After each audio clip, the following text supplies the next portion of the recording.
السلام علیکم۔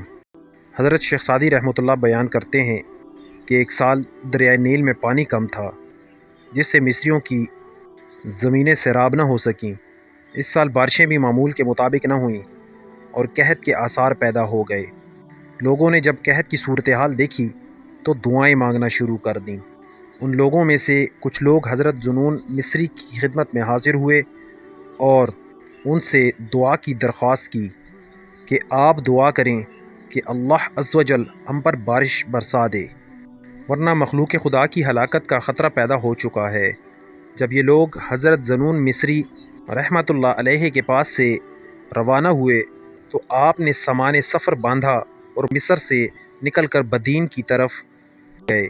آپ کے جاتے ہی مصر میں خوب بارش ہوئی اور قحط سالی کا خطرہ ختم ہو گیا۔ حضرت ذو مصری رحمۃ اللہ 20 دن بدین میں قیام کرنے کے بعد واپس مصر لوٹ آئے۔ لوگوں نے آپ سے وجہ دریافت کی تو آپ نے فرمایا کہ میں نے سنا ہے کہ لوگوں کی بدعمالیوں کی وجہ سے چرند پرند کا رزق بھی کم ہو جاتا ہے۔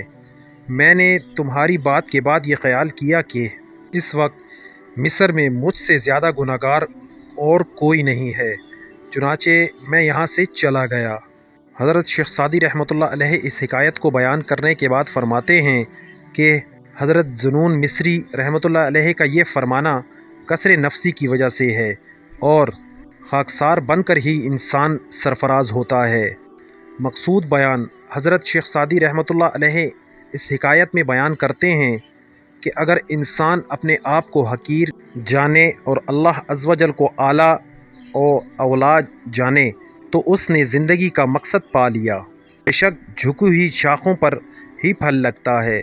جو شخص عجز و انکساری کا مظاہرہ کرتا ہے تو اس منصب پر فائز ہونے کے بعد یہ خیال کرنا کہ جب مجھ میں کوئی کمی و کوتاہی ہی نہیں، سراسر دھوکہ ہے، اور ہمیشہ اپنے احوال پر نظر رکھنی چاہیے اور اپنی اصلاح کی کوشش کرتے رہنا چاہیے۔